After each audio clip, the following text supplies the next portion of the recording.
morning students. Standard 8 lesson number 5 सवाल बालमन के जवाब डॉक्टर कलाम के। ये जो आप लोगों ने डॉक्टर कलाम का नाम तो सुना ही होगा। क्या थे ये? वो एक बड़े वैज्ञानिक भी थे और हमारे पूर्व राष्ट्रपति भी थे।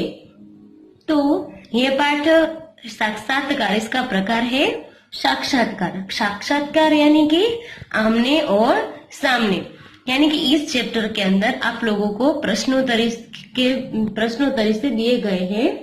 जब आप लोग पता है कि डॉक्टर कलाम है वो एक बहुत बड़ी महान हस्ती है कि जिसके बारे में जितना भी बोले वो कम है। वो उसको हम मिसाइल मैन से भी जानते हैं, आपको पता ही होगा। तो ये मिसाइल मैन से भी जाने जाते हैं। वो इतने सफल व्यक्ति थे कि वो जब बचपन में अपनी पढ़ाई पूरी करने के लिए वो अखबार बेचते थे और पढ़ाई पूरी करते थे। इस प्रकार उसने इतनी कठिनाइयां का सामना करके बाद में वो एक राष्ट्रपति बने और साथ में एक महान वैज्ञानिक भी बने थे। तो जब वो राष्ट्रपति पद पर आसीन थे तब वो जहां भी जाते थे तब वो इस प्रकार से कभी कभी बच्चों के सामने ऐसे प्रश्नोत्तरी रखते थे और बच्चे उसको प्रश्न पूछते थे और डॉक्टर कलाम है उसके बहुत अच्छी तरह से आंसर देते थे। तो ऐसे महान व्यक्ति डॉक्टर कलाम के बारे में बोलना और उसके बारे में हमें अभ्यास करना, पढ़ाई करना, वो हमारे सबके लिए एक सद्भाग्य की बात है। तो आज हम इसी प्रकार ये डॉक्टर कलाम के जो प्रश्नों के आंसर है उसमें से आप पता लगा सकते हो कि वो कितने महान थे। तो आज हम उसके बारे में पढ़ाई करेंगे। प्रश्नोत्तरी दी गई है उसके बारे में। तो प्रश्नोत्तरी शैली में प्रस्तुत यह साक्षात्कार डॉक्टर अब्दुल पाकिर जैनुलाब्दीन अब्दुल कलाम, ये इसका पूरा नाम है अब्दुल कलाम का, से बच्चों की बातचीत पर आधारित है। यह बातचीत तब संपन्न हुई थी जब डॉक्टर कलाम राष्ट्रपति पद पर आसीन थे। वे बच्चों की जिज्ञासा का तुरंत उत्तर देने के लिए हम सदैव तत्पर रहते थे। यानी कि वो इतने महान थे फिर भी वो एक सामान्य व्यक्ति होकर वो बच्चे के इतने अच्छी तरह से जवाब देते थे कि सभी बच्चे को भी वो अच्छे लगते थे। आप लोग यहाँ पे देख सकते हो। तो आज हम इसी प्रकार ये पाठ हम उसके अंदर जो प्रश्नोत्तरी दी गई है उसके बारे में हम सीखेंगे। तो प्रश्नकर्ता आर अरविंद, कक्षा 3, सेंट मेडर्स स्कूल, चेन्नई। क्या आप अपने बचपन की कोई यादगार घटना हमें सुना सकते हैं? यहाँ पे देखो कितना अच्छा क्वेश्चन पूछा है यहाँ पे अरविंद ने कि उसके बचपन की उसको यादगार घटना सुनाने के लिए वो कहता है।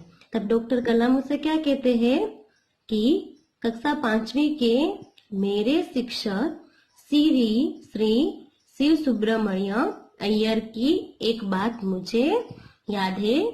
एक दिन कक्षा में वे हमें यह बता रहे थे कि कोई पक्षी कैसे उड़ता है। उन्होंने हमें रामेश्वरम के समुद्र तट पर ले जाकर इसका जीवंत उदाहरण दिया। वह ऐसी यादगार घटना थी जो मेरे मन मस्तिष्क में हमेशा के लिए बैठ गई। इसी से मुझे आगे विज्ञान पढ़ने की प्रेरणा मिली। तो यहाँ पे डॉक्टर कलाम ने ये वाली यादगार घटना सुनाई कि पक्षी कैसे उड़ते हैं। तो ये वाला उदाहरण है, जीवंत उदाहरण। उसके टीचर थे शिव सुब्रमण्य अय्यर। उन्हें रामेश्वरम के समुद्र तट पर ले गए और उसको दिखा के उसका पूरा जो घटना है वो उसने दिखा के बताई। और उसके ये घटना थी वो उसके मन और मस्तिष्क में, दिमाग में इस तरह से बैठ गई थी कि वो अभी तक उसको याद है। यानी कि इसमें से हम क्या हमें सीखने को मिलेगा कि यहाँ पे कलाम क्या कहना चाहते हैं कि जो हम सुनते हैं उससे ज्यादा जब हम वो देखते हैं उसकी असर हमारे मन और मस्तिष्क पर जल्दी होती है। यानी कि आप लोग कुछ एक्सपेरिमेंट, कोई प्रयोग करते हो विज्ञान के, तो आप लोग, आपको सिर्फ टीचर बोलेंगे तो आप लोगों को समझ में नहीं आएगी, लेकिन आप लोग रूबरू वो सभी एक एक वस्तु लेकर आप वो प्रयोग करोगे, आप एक्सपेरिमेंट करोगे, तो वो आपके अंदर वो जो पूरा प्रयोग है, एक्सपेरिमेंट है, वो आपके दिमाग में इस प्रकार बैठ जाता है कि आप लोगों को वो जल्दी से याद रह जाता है। यानी कि कोई भी चीज हमारे में समझने से ज्यादा वो देखते हैं तो उसकी असर हमारे मन मस्तिष्क पर जल्दी पड़ती है। अब देखते हैं प्रश्नकर्ता सरयू मकर, कक्षा 5, वाल्मीकि नगर हिंदी माध्यमिक शाला नागपुर। बचपन में हमें किस भाषा को प्रमुखता देनी चाहिए? तो ये वाला क्वेश्चन बहुत ही अच्छा है। क्या पूछा है उसने कि बचपन में हमें कौन सी भाषा, हमने पढ़ाई में कौन सी भाषा लेनी चाहिए? तो यहाँ पे डॉक्टर कलाम क्या कहते हैं, मैंने स्वयं माध्यमिक शिक्षा तक की पढ़ाई अपनी मातृभाषा के माध्यम से पूरी की है। कॉलेज और उससे आगे की शिक्षा अंग्रेजी माध्यम की संस्थाओं में हुई। मेरा मानना है कि हम कॉलेज में भी माध्यमिक रूप में मातृभाषा का चुनाव कर सकते हैं, क्योंकि युवा अपनी मातृभाषा में ही सोचता है, उसी में ही अपनी बात सहजता से कहने में सक्षम होता है। पर इसमें कोई भी दो राय नहीं है कि वैश्विक स्तर पर संपर्क के लिए हमें अंग्रेजी जैसी एक संपर्क भाषा की नितांत आवश्यकता है। यहाँ पे कलाम क्या कहते हैं जवाब में कि जो बच्चा होता है उसने भी क्या किया था, माध्यमिक शिक्षा अपनी ही मातृभाषा में, उसने अपनी मातृभाषा में ही उसने पढ़ाई की थी। और वो क्या कहते हैं कि आप जैसे बड़े हो जाओ तो आप लोग उसमें बड़े स्टैंडर्ड में जाओ तो भी आप लोग उसके अंदर आप मातृभाषा का चुनाव कर सकते हैं। लेकिन यहाँ पे क्या कहते हैं, ये वाला प्रश्न सभी पेरेंट्स को होता है कि हम हमारे बच्चे को कौन से मीडियम में डालें। तो पहले तो आप अपनी यहाँ पे क्या कहते हैं वो कि मातृभाषा में बच्चा क्या होता है कि वो अपनी मातृभाषा में ही सोचता है और मातृभाषा में ही अपनी बात को सहजता से व्यक्त कर सकता है। हमें सपने आते हैं वो भी हमारी मातृभाषा में ही आते हैं, तो हम मातृभाषा का चुनाव भी कर सकते हैं। लेकिन क्या कहते हैं यहाँ पे कि वैश्विक स्तर पर, यानी कि हमें इंडिया के बाहर, आउट ऑफ इंडिया के बाहर हमें एक संपर्क के लिए अंग्रेजी जैसे एक भाषा का, यानी कि हमारी इंटरनेशनल लैंग्वेज है इंग्लिश, आपको पता है, तो उसके लिए भी संपर्क के लिए अंग्रेजी भी जरूरी है। यानी कि मातृभाषा के साथ साथ हमें अंग्रेजी जैसी भाषा का भी हमें महत्व देना चाहिए। यहाँ पे कलाम इस प्रकार से कहते हैं। प्रश्नकर्ता अर्श पटेल, कक्षा 5, चंदूलाल विद्या मंदिर, मुंबई। यदि हम आपकी तरह बनना चाहे तो हमें क्या करना चाहिए? क्या कहते हैं वो कि हमें आपकी तरह बनना है तो हमें क्या करना चाहिए? जब आप युवा अवस्था में कदम रखें तभी आपको जीवन में लक्ष्य निर्धारित कर लेना होगा। हमें हमेशा कुछ बड़ा सोचो। जैसे ही यह अनुभूति हो कि आप आखिर बनना क्या चाहते हैं, तभी से उस दिशा में प्रयास और श्रम प्रारंभ कर दो। कहने का अर्थ है कि जी तोड़ मेहनत करो। जो आप आगे बढ़ोगे, आपका सामना बाधाओं तथा कठिनाइयों से होगा।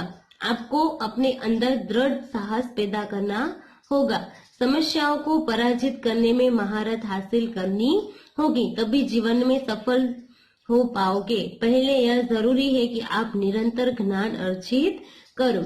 यहाँ पे जवाब में क्या देते हैं कि पहले अपना आपको मेरी तरह बनना है, यानी कि कुछ अच्छा बनना है, तो पहले तो आप लोग एक लक्ष्य नक्की कर लो कि आप लोगों को क्या करना है और उसके बारे में ही सोचो।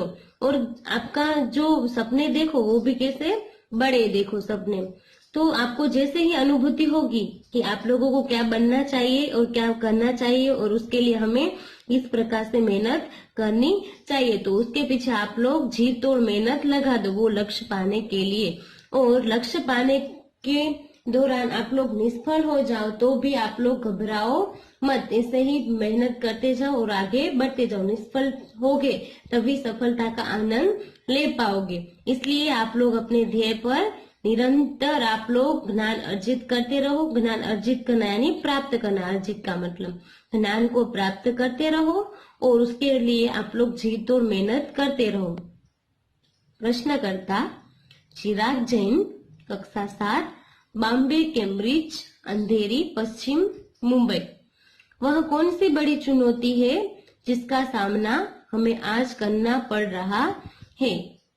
डॉक्टर कलाम, भारत को सन 2020 तक एक विकसित राष्ट्र के रूप में परिवर्तन करना और देश के 1 अरब से अधिक नागरिकों के चेहरों पर मुस्कान देखना, यही राष्ट्र के सक्षम सबसे बड़ी चुनौती है। कलाम क्या कहते हैं कि 2020 तक एक भारत को विकसित राष्ट्र, एक विकासशील, विकसित पूरा डेवलपमेंट हो जाए ऐसा भारत बनाना ही वो हमारे सामने बड़ी सी चुनौती है। और सिर्फ विकास ही जरूरी नहीं है, साथ साथ में हर एक भारत के नागरिक के चेहरे पर जो विकास हो उसमें सबके चेहरे पर मुस्कान देखने को मिले, यही एक सबसे बड़ी चुनौती है। प्रश्नकर्ता हर्ष चांडक, कक्षा 7, डॉक्टर एस राधाकृष्णन विद्यालय, मलाड, मुंबई। आपकी दृष्टि में साहस की परिभाषा क्या है? डॉक्टर साहस यानी एक प्रकार का हिम्मत। साहस का मतलब हिम्मत होता है। तो हिम्मत की परिभाषा, साहस की परिभाषा क्या होती है पूछता है तो डॉक्टर कलाम क्या कहता है कि अपनी जान की परवाह किए बिना दूसरों को संकट या आपदा से बचाना ही साहस है। यानी कि सब लोग अपनी जान की तो परवाह करते ही है, करते हो ना सब, लेकिन अपनी जान की परवाह किए बिना दूसरों की जान की परवाह करना, यही बड़ा साहस है। प्रश्नकर्ता तरुण पटेल, कक्षा 8, स्वामीनारायण इंडिपेंडेंट स्कूल, लंदन। हम प्रवासी भारतीय मातृभूमि के प्रति गर्व की भावना कैसे विकसित करें? डॉक्टर कलाम कहते हैं भारतीय मूल का कोई भी व्यक्ति एक बृहद भारतीय परिवार का अंग है और उसे हमारे देश की सांस्कृतिक विरासत पर गर्व है।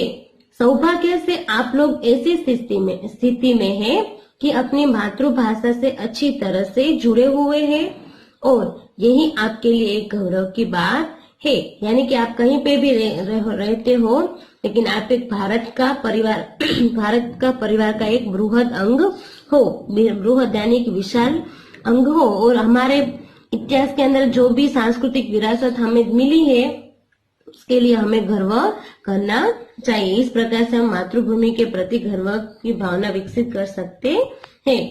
प्रश्नकर्ता सत्यम, कक्षा 10, छिल्ला स्कूल, मुंगेर। जो भी बच्चे आपसे मिलते हैं वे कहते हैं कि वे एक प्रसिद्ध वैज्ञानिक, इंजीनियर, डॉक्टर आदि बनना चाहते, पर किसान, मजदूर और कलाकार भी किसी राष्ट्र के लिए उतने ही महत्वपूर्ण हैं। हम ऐसे ही परिवारों से आते हैं, हमारे लिए आपका क्या संदेश है? तो अब देखते हैं कलाम जी क्या आंसर देते हैं। किसान, मजदूर, कलाकार और दस्तकार यानी शिल्पकार, ये सभी हमारे राष्ट्र के अभिन्न अंग है। अभिन्न अंग क्यों है? क्योंकि ये है तो हम देश बना सकते हैं और देश के अंदर अच्छे से निर्माण कर सकते हैं।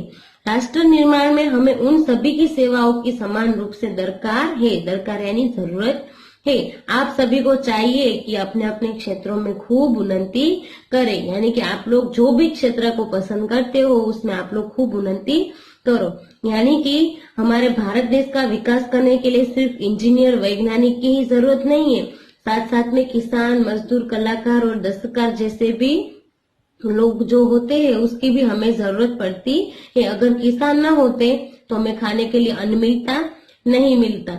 अगर मजदूर ना होते तो कोई काम करने के लिए हमें खुद करना पड़ता ना सबको।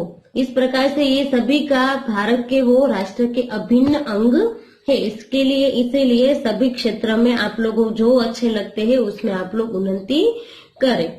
तो अभी तक तो आज हम इतना ही करते हैं। नेक्स्ट वीडियो में हम लोग दूसरे जो प्रश्न है उसके बारे में हम सीखेंगे, हम उसके बारे में पढ़ाई करेंगे। आज हम इतना ही करते हैं।